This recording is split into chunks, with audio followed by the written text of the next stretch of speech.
Of our panel today, and I'm going to let Jim start. I'm not going to introduce them because they all have their own stories and they tell them best.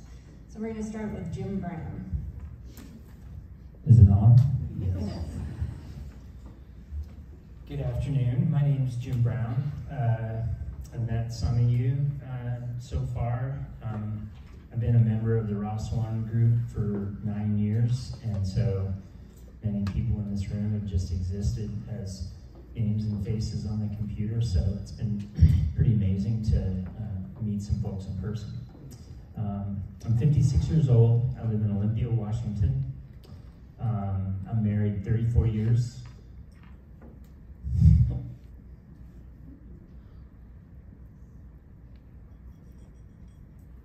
Didn't see that coming. It's my fault. I It's the extra emotions we get from Rolanda. I guess just saying that number, you know, like when I got cancer, we were in year 24. So,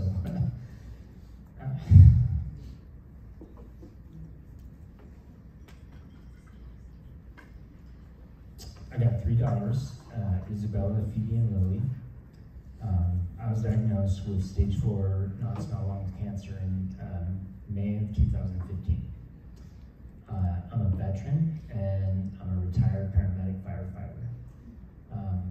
My cancer was determined to be connected to my job by Washington Department of Labor and Industries, which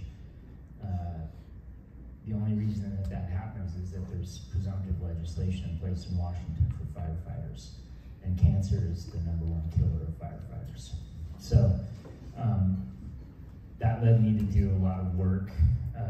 I worked for 5 years after diagnosis, but I did a lot of work in carcinogen reduction training with firefighters. But the big deal about that is that my former employer is on the hook for all of my cancer care and treatment. So $250,000 a year for the drug, so it's pretty good.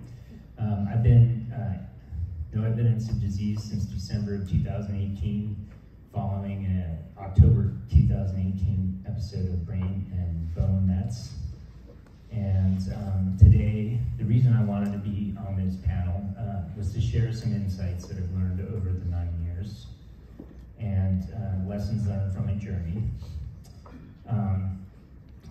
What I'm going to focus on is self-advocacy and some of the maybe non-traditional practices that I have in order to keep my mind, body, and spirit strong for this journey that we're on. So, because of my career in pre-hospital medicine, I believe I came into this journey with a leg up because the skills that it takes to be a good paramedic cross over really well as far as being a good self-advocate and being knowledgeable about the medical system. And so I feel like that was a big deal for me. And it gives me the ability to speak with my care team kind of at a different level, and that's great.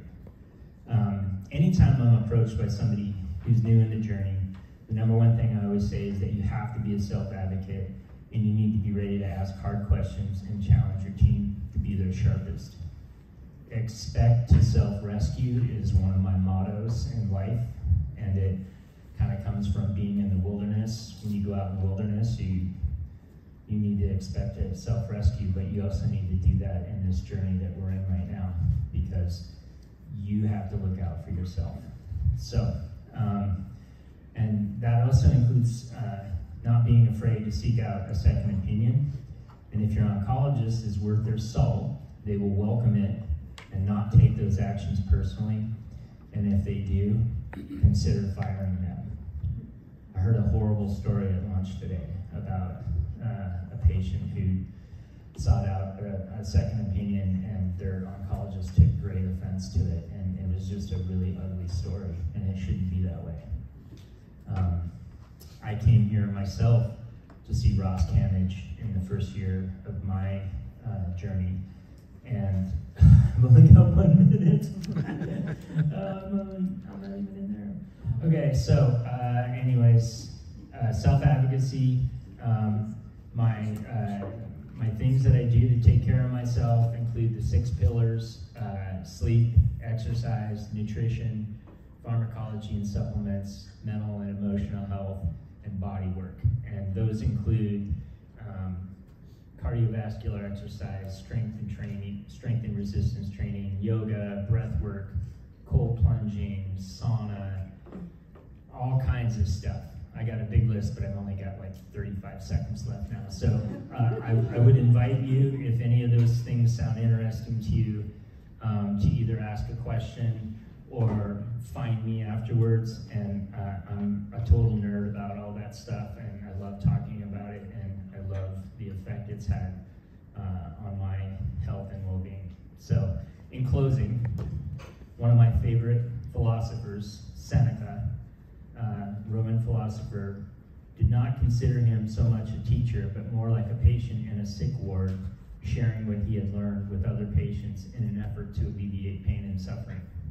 And Seneca inspires me in that way, and that's why I'm here.